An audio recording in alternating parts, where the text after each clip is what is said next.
नमस्कार, स्वागत है आप सभी का। मैं हूं आपके साथ कुमार कुणाल धीरज। खबरों की शुरुआत इस वक्त की बड़ी खबर से करते हैं, जहां भारतीय जनता पार्टी ने अपनी तीसरी लिस्ट जारी कर दी है।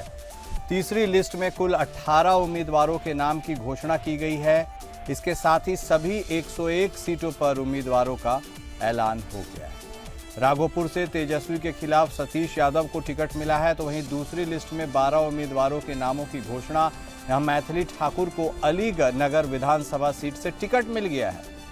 पूर्व आईपीएस अधिकारी आनंद मिश्रा को भी टिकट मिला है। बक्सर से चुनाव लड़ेंगे। वह पहले सूची में 71 नाम सामने आए थे। तो बिहार विधानसभा चुनाव को लेकर बीजेपी ने तीसरी और फाइनल लिस्ट जारी कर दी है। 18 कैंडिडेट्स के नाम का ऐलान हुआ। राघोपुर से सतीश यादव को टिकट मिला है, जो तेजस्वी के खिलाफ ताल ठोकेंगे। बगहा से राम सिंह, नौतन से नारायण प्रसाद को टिकट मिला। तीसरी लिस्ट के साथ ही बीजेपी ने 101 सीटों पर उम्मीदवारों का ऐलान कर दिया है। भारतीय जनता पार्टी की दूसरी सूची में सबसे प्रमुख नाम प्रसिद्ध लोक गायिका मैथिली ठाकुर और आईपीएस अधिकारी आनंद मिश्रा का है। बीजेपी ने युवा और चर्चित चेहरों पर दांव खेला है और मैथिली ठाकुर को अलीनगर विधानसभा सीट से उम्मीदवार बना है, जबकि तेज तर्रार आईपीएस अधिकारी के रूप में पहचाने जाने वाले आनंद मिश्रा को बक्सर से टिकट मिला है। नए चेहरों को भी मौका देकर पार्टी ने एक संतुलित रणनीति का संकेत दिया है। बीजेपी ने छपरा से छोटी कुमारी को टिकट दिया। आरक्षित सीटों पर भी उम्मीदवारों का ऐलान किया गया है। हमारे साथ हमारे संवाददाता मोहम्मद दानिश इस खबर पर जुड़ गए, उनसे बातचीत करेंगे। जी दानिश, अब सीटों का बंटवारे का औपचारिक ऐलान हो ना हो, लेकिन भारतीय जनता पार्टी सीटों का ऐलान जरूर कर दे रही है और ऐसे में तीसरी लिस्ट भी जारी हो गई। भारतीय जनता पार्टी का खेमा कंप्लीट हो गया। क्या कुछ खास रहा इस तीसरी लिस्ट में? कौन कौन से उम्मीदवार हैं जो नए निकल कर सामने हैं, जिस पर दांव खेला गया है? जी कुणाल, देखिए एनडीए की तरफ से जो है लगभग जो है सीटों का क्लियर भी कर दिया, उम्मीदवार का भी जो है क्लियर हो गया। बीजेपी ने तीसरी लिस्ट जो है देर रात जो है शाम में जारी कर दिया। साथ ही साथ जो है इसमें कुछ नए चेहरे को भी दिया गया है, जो युवा है उनको भी दिया गया है। अलीनगर से जो है मैथिली ठाकुर जो लोक गायिका है उनको दिया गया है। तो ये रहा कि लगभग जो है प्रेस कॉन्फ्रेंस सीट के बंटवारा को लेकर एनडीए या इंडिया गठबंधन हो, दोनों में से किसी ने नहीं किया, मगर साथ ही दोनों जो है सीट को बांटने लगे। जहां तक कि जो एनडीए है वो लगभग अपनी सीट को सभी जगह की सीट को क्लियर कर चुके हैं। और एनडीए का जो है सबसे पहले जो हमेशा फॉर्मूला रहता है कि हम लोग जो है आपसी सहमति बनाकर जो है मेरा जो है सबसे मतलब पहले हम अपने उम्मीदवार को भेजते हैं, तो उस पर कहीं ना कहीं एनडीए सफल भी है। और आज क्योंकि कल 17 तारीख का लास्ट डेट है नॉमिनेशन ये इस करने का, तो इसको लेकर जो है ये माना जा रहा है कि एनडीए जो है अपने पहले फेज के जितने भी प्रत्याशी है सबको जो है क्लियर कर चुके हैं। दानिश, कुछ नए चेहरे भी नजर आ रहे हैं। अब देखिए, लोक गायिका मैथिली ठाकुर को भी चुनाव लड़ाया जा रहा है। आईपीएस अधिकारी रहे आनंद मिश्रा को भी चुनाव लड़ाया जा रहा है। इन पर भी दांव खेला गया है। जी कुणाल, देखिए अलीनगर से जो है लोक गायिका जो है मैथिली ठाकुर को मौका दिया गया, वो बहुत ये है। साथ ही साथ आईपीएस जो आनंद जो है उनको भी दिया गया है। तो बीजेपी का जो फार्मूला रहता है कि वो हर वर्ग के लोगों को जो है टिकट देते हैं। तो इसमें जो है खासकर महिला, सबसे बड़ी बात है कि युवा के साथ साथ मैथिली ठाकुर जो है महिला है, तो महिला को भी टिकट जो है लगभग अभी के डेट में बीजेपी ने जो है ज्यादा दिया। जो इंडिया और महागठबंधन में देखा जाए, दोनों में ये एनडीए और महागठबंधन में, तो दोनों में हमको बीजेपी जो है सबसे ज्यादा फास्ट है। सीट को लेकर भी, उम्मीदवार को लेकर भी और कैंडिडेट में भी जो है वो महिला और युवा को मौका दिए। आप बने रहिएगा दानिश हमारे साथ। आगे भी अगली खबरों पर हम आपसे बातचीत करेंगे। फिलहाल इस जानकारी के लिए आपका शुक्रिया। और अगली बड़ी खबर भी बिहार विधानसभा चुनाव से ही जुड़ी हुई है, जहां एनडीए की सीट बंटवारे के बाद उम्मीदवारों के नाम का ऐलान तो शुरू हो गया है। जेडीयू बीजेपी के बराबर 101 सीटों पर चुनाव लड़ने को राजी हो गई है, लेकिन अपनी मजबूत सीटें किसी भी सूरत में छोड़ने के लिए तैयार नहीं है। नीतीश कुमार ने अपने उम्मीदवारों की पहली सूची जारी कर एनडीए के सीट शेयरिंग के समझौते का फॉर्मूला बिगाड़ दिया। जेडीयू ने बुधवार को जिन 57 सीटों पर अपने उम्मीदवारों के नाम का ऐलान किया, उसमें 5 सीटें ऐसी हैं जिनके बारे में माना जा रहा था कि ये चिराग पासवान के कोटे में रहेंगी। एलजेपी को कुल 29 सीटें मिली हैं। इनमें मोरवा, गायघाट, राजगीर, सोनबरसा और एकमा भी थे। जिस पर जेडीयू ने अपने उम्मीदवार उतार दिए हैं। राजगीर पर मौजूदा विधायक कौशल किशोर और सोनबरसा के विधायक और मंत्री रत्नेश सदा को प्रत्याशी बनाया गया है। एकमा पर पूर्व विधायक धूमल सिंह को प्रत्याशी बनाया गया है। मोरवा पर विद्यासागर निषाद और गायघाट सीट से कोमल सिंह को जेडीयू ने टिकट दिया है। सीट बंटवारे में पांचों सीट चिराग पासवान के खाते में गई थी। इस पर नीतीश कुमार ने अपने प्रत्याशी उतारकर साफ कर दिया है कि वो किसी भी सूरत में अपनी मजबूत सीटें नहीं छोड़ेंगे। जीतन राम मांझी ने भी ऐलान किया है कि वह चिराग पासवान को मिली मखदूमपुर सीट पर अपना प्रत्याशी उतारेंगे। इस तरह से एनडीए में अब खुल्लम खुल्ला लड़ाई शुरू हो गई है। हमारे संवाददाता मोहम्मद दानिश लगातार हमारे साथ बने हुए, उनसे बातचीत करेंगे। दानिश, अब देखिए, एक तरफ आपसी लड़ाई और दूसरी तरफ ऑल इज वेल कहने वाली बात, ऐसे में लोगों को क्या समझ में आएगा कि हो क्या रहा है? अब जो संभवतः सीटें चिराग को मिलने वाली थीं उस पर नीतीश ने दावा ठोक दिया, कैंडिडेट्स भी उतार दिए, जीतन राम मांझी भी अलग ही सुर गा रहे हैं।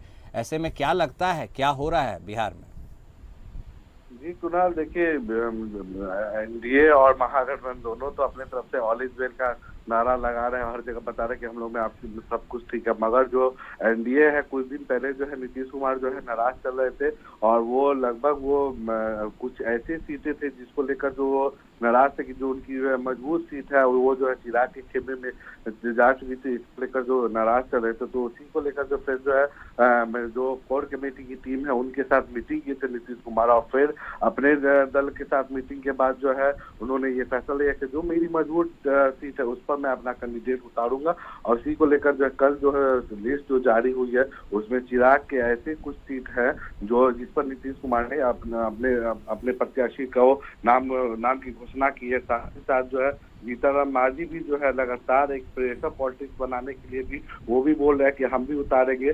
यहाँ तक कि उपेंद्र कुशवाहा तो अपने 6 उम्मीदवार को उतार ही चुके हैं और जीतन राम मांझी भी अपने 6 प्रत्याशी का जो है नाम घोषणा कर चुके हैं। उसके बाद अगर इस तरह से बात करें तो कहीं ना कहीं अंदर में कुछ न कुछ चल तो रहा है और वो दिख भी रहा है। आप बने रहिएगा हमारे साथ दानिश, आगे भी हम आपसे बातचीत करेंगे। फिलहाल शुक्रिया आपका।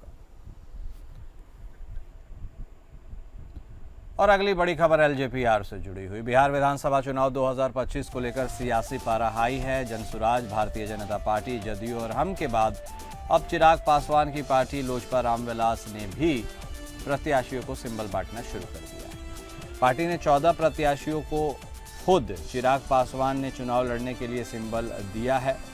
लोजपा रामविलास ने गोविंदगंज विधानसभा सीट से राजू तिवारी को टिकट दिया है। राजू तिवारी लोजपा रामविलास के बिहार प्रदेश अध्यक्ष भी है। टिकट वितरण के दौरान बिहार प्रभारी और जमुई सांसद अरुण भारती भी उपस्थित रहे।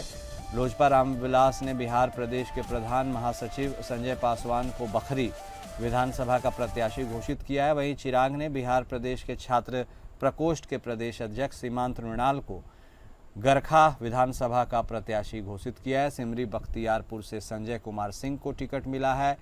परबत्ता से बाबूलाल शौर्य, नाथनगर से मिथुन कुमार और पालीगंज से सुनील कुमार को भी टिकट मिल गया है।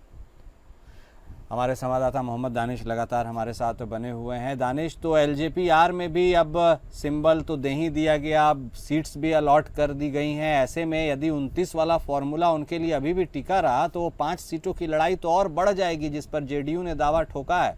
ऐसे में क्या नजर आ रहा है और आपको और इन प्रत्याशियों में क्या कुछ खास है एलजेपीआर के?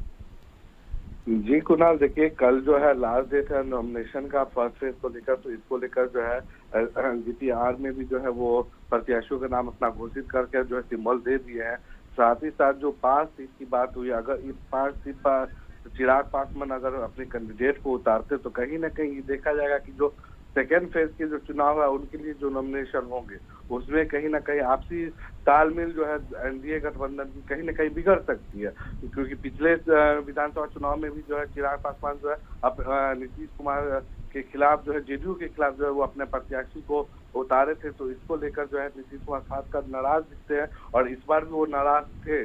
तो इसको लेकर अगर वो अपने 5 प्रत्याशी को लेकर उतारते हैं तो कहीं ना कहीं ये फिर होगा कि सेकेंड फेज का जो उम्मीदवार लिस्ट होंगे या ये होंगे तो उसमें जो है तालमेल बिगड़ने की संभावना है। साथ ही साथ जो कैंडिडेट है कहीं ना कहीं सब कैंडिडेट को जो है चुन के क्षेत्र में भेजा जा रहा है। जो चिराग पासवान जो है लगातार वो बोलते हैं कि हम बिहार फर्स्ट बिहार और फर्स्ट बिहारी का जो नारा देते हैं उसके संकल्प को जो है पूरा करने के लिए जो है वो ऐसे प्रत्याशी को चुनते हैं कि जिसको लेकर जो है बिहार में वो काम कर सके। तो ये सब को एजेंडा को देखते हुए जो है चिराग पासवान जो है अपने उम्मीदवारों की लिस्ट को फाइनल करते हैं। बहुत शुक्रिया मोहम्मद दानिश हमारे साथ जुड़ने के लिए और विस्तार से अहम जानकारी देने के लिए। और अगली बड़ी खबर उत्तर प्रदेश के मुख्यमंत्री योगी आदित्यनाथ से जुड़ी हुई, जहां आज बिहार विधानसभा चुनाव में वह गरजने वाले हैं। मुख्यमंत्री बिहार में 2 जनसभाएं करेंगे। पहली जनसभा पटना के दानापुर विधानसभा क्षेत्र में बीजेपी प्रत्याशी रामकृपाल यादव के समर्थन में होगी।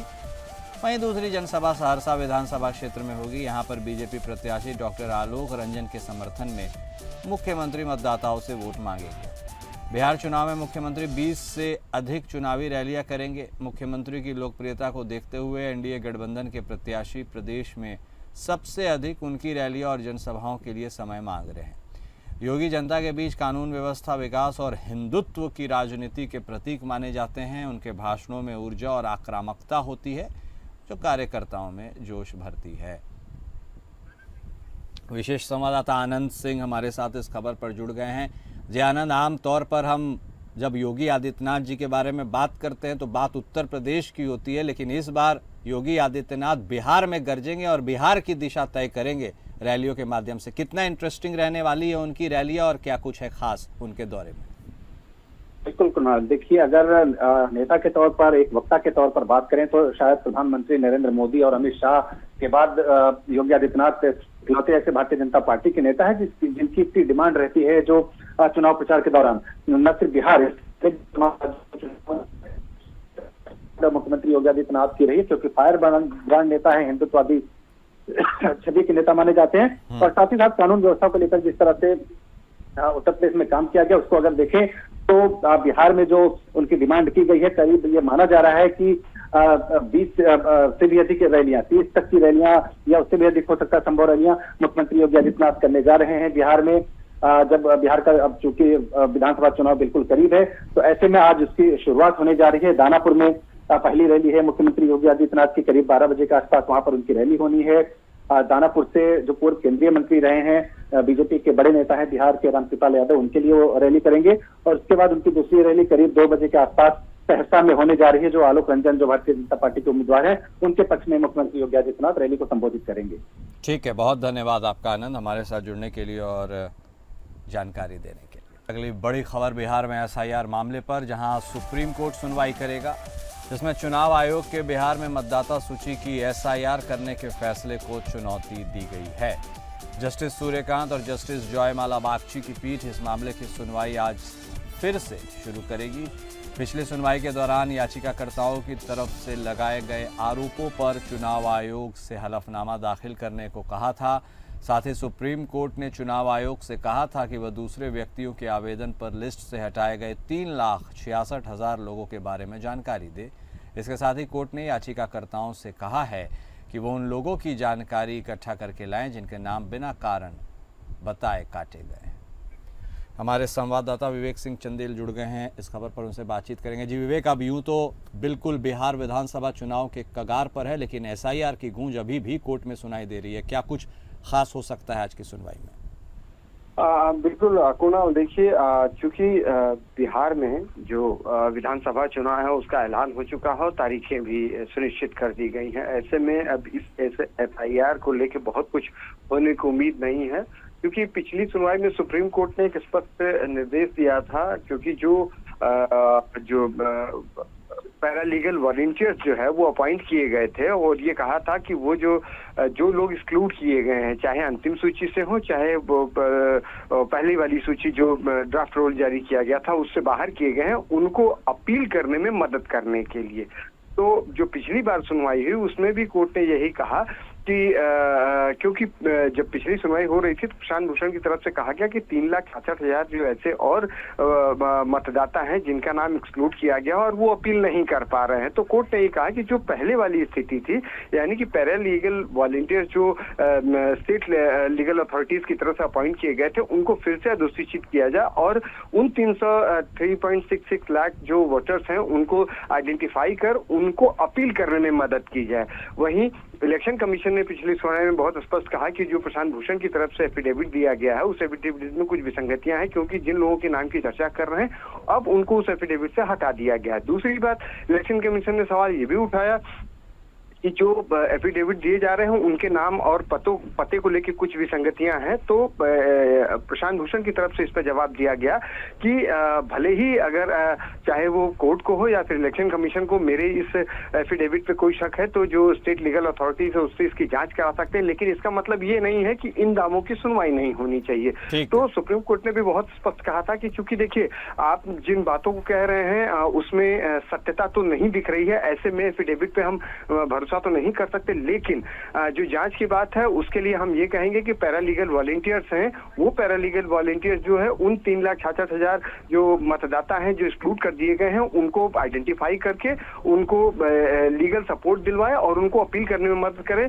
क्योंकि हमारा ये कहना है कि कोई भी एक वैलिड पर्सन जो है वो अपने मताधिकार से वंचित न रह जाए। साथ ही सुप्रीम कोर्ट ने ये भी कहा कि आप एक स्टेटस रिपोर्ट दाखिल करेंगे और 3,66,000 जो वोटर्स हैं जो एक्सक्लूड किए गए उनकी जानकारी भी हमको कोर्ट में प्रोवाइड करेंगे। तो आज देखना होगा कि क्या कोर्ट इस जो स्टेटस रिपोर्ट दाखिल की जाती है उसके आधार पे क्या कोई आदेश जारी करता है या नहीं। ओके, बहुत धन्यवाद विवेक आपका हमारे साथ जुड़ने के लिए और जानकारी देने के लिए। और अगली बड़ी खबर झारखंड से, जहां घाटशिला विधानसभा उपचुनाव को लेकर जेएमएम ने अपना प्रत्याशी घोषित कर दिया है। पार्टी ने इस बार सोमेश सोरेन को मैदान में उतारा है। जेएमएम के इस फैसले के साथ ही उपचुनाव का मुकाबला दिलचस्प हो गया है, क्योंकि बीजेपी पहले ही बाबूलाल सोरेन को उम्मीदवार घोषित कर चुकी है। सोमेश सोरेन पर जेएमएम ने भरोसा जताते हुए कहा कि वे संगठन के मजबूत कार्यकर्ता हैं और घाटशिला क्षेत्र की जनता में उनका गहरा जुड़ाव है। झारखंड की सियासत में एक बार फिर घाटशिला विधानसभा सीट सुर्खियों में है। बीजेपी ने आगामी उपचुनाव के लिए पूर्व मुख्यमंत्री चंपई सोरेन के पुत्र बाबूलाल सोरेन को अपना प्रत्याशी घोषित कर दिया है। बाबूलाल इससे पहले भी इस सीट में चुनाव लड़ चुके हैं, हालांकि जीत अब तक उनसे दूर रही है। हमारे ब्यूरो हेड अजय सिंह इस खबर पर हमारे साथ जुड़ गए हैं। जी अजय, एक बार फिर रोचक मुकाबला। बाबूलाल सोरेन वैसे लड़े तो हैं लेकिन जीत नहीं पाए हैं, अब एक बार फिर से घाटशिला सीट से उपचुनाव में हुंकार भरेंगे। क्या लग रहा है आपको जेएमएम के प्रत्याशी और बीजेपी के प्रत्याशी में जो दावा किया जा रहा है? देखिए कुणाल, ये जो है 11 नवंबर को घाटशिला उपचुनाव होंगे। जो उपचुनाव होने हैं उसमें घाटशिला झारखंड का एकमात्र सीट है घाटशिला। एक्चुअली वो हुआ ये था कि जब जो रामदास सोरेन थे जो मंत्री थे सरकार में, जो शिक्षा मंत्री थे, उनके निधन के बाद ये सीट खाली थी। अब दो लोग जो हैं इसमें दोनों तरफ से, जो झामुमो की तरफ से उनके जो पुत्र हुए सोमेश चंद्र सोरेन, और भाजपा की ओर से जो है चंपई सोरेन जो पूर्व में मुख्यमंत्री रहे थे और पाला बदल के भाजपा में आए थे, उनके जो पुत्र हैं बाबूलाल सोरेन को, ये दोनों को ये टिकट दी गई है। दिलचस्प तो ये होगा कि चूंकि पिछले चुनाव में भी जो है बाबूलाल सोरेन जो हैं, जो चंपई सोरेन के पुत्र हैं, वो घाटशिला से चुनाव लड़े थे, लेकिन उनको कामयाबी नहीं मिली थी, उनको हार की थी। तो इस बार का जो चुनाव होगा वो बड़ा काफी दिलचस्प होगा, क्योंकि हेमंत सोरेन भी का जो है मुख्यमंत्री का कहना है कि ये जो सरकार की जो उपचुनाव होंगे कि सरकार की दिशा और दशा तय करेगी, और हर हाल में ये जो सीट जो है वो झामुमो के झोली में आएगी, इसके लिए लगातार वो प्रयास कर रहे हैं। जी ठीक है, बहुत धन्यवाद अजय आपका हमारे साथ जुड़ने के लिए और जानकारी देने के लिए। और अगली बड़ी खबर उत्तराखंड से, जहां लंबे समय से चल रहे कैबिनेट विस्तार का इंतजार जल्द खत्म हो सकता है। इसकी सुगबुगाहट तेज हो गई है। पार्टी के प्रदेश अध्यक्ष महेंद्र भट्ट ने इसकी पुष्टि की है। कैबिनेट में 5 पद खाली चल रहे थे, 4 पद काफी लंबे समय से खाली हैं, जबकि एक पूर्व संसदीय कार्य मंत्री प्रेमचंद अग्रवाल के इस्तीफे के बाद खाली हुआ है। पूर्व में मुख्यमंत्री पुष्कर सिंह धामी के शीर्ष नेतृत्व में इस पर बातचीत की चर्चाओं के बीच एक बार फिर यह सुगबुगाहट तेज हो गई। 17 अक्टूबर को दिल्ली जा रहे हैं सीएम धामी, और शीर्ष नेतृत्व से हरी झंडी मिलने के बाद विस्तार हो सकता है। योगेश सिमवाल हमारे संवाददाता इस खबर पर जुड़ गए हैं। क्या योगेश, अब वह घड़ी आ गई है जब बहुप्रतीक्षित कैबिनेट विस्तार हो सकता है, या अभी भी केवल कयासबाजी? नहीं, बिल्कुल, अभी फिलहाल तो भले ही चर्चाएं चल रही हों, लेकिन ये चर्चाएं नई नहीं है। हर दूसरे महीने में ये चर्चाएं चलने लग जाती हैं। अभी 2 महीने पहले ही ये चर्चाएं चल रही थी। कहा तो ये तक जा रहा था कि जो पिछला महीना गया उसके 25 तारीख को कैबिनेट का विस्तार हो जाएगा, लेकिन ऐसा कुछ नहीं हुआ। एक बार फिर से कहा जा रहा है, फिर से कयास लगाए जा रहे हैं, लेकिन देखने वाली बात होगी कि कैबिनेट का विस्तार होता है कि नहीं होता है, क्योंकि समय इतना नहीं है कि कैबिनेट का विस्तार किया जाए। जो अभी तक लग रहा है, अगर देखा जाए, जो राजनीति को बहुत नजदीक से देखते हैं उन लोगों का कहना है कि अब इतना समय नहीं है। मान लीजिए कि किसी को बना भी देते हैं, जो भरने हैं, उन्होंने अभी 6 जो पद भरने हैं, अगर 6 लोगों को बना भी देते हैं तो बाकी नाराज हो सकते हैं। ये चीजें चल रही हैं कि अब उनकी नाराजगी को कैसे, क्योंकि कई वरिष्ठ विधायक हैं, ऐसा नहीं है कि सिर्फ 6 ही वरिष्ठ विधायक हैं, बहुत सारे वरिष्ठ विधायक हैं जो कि चाहते हैं कि हमें मंत्री पद मिले। ठीक है ऐसे में योगेश। सरकार जी जी ठीक, बहुत धन्यवाद आपका हमारे साथ जुड़ने के लिए और जानकारी देने के लिए।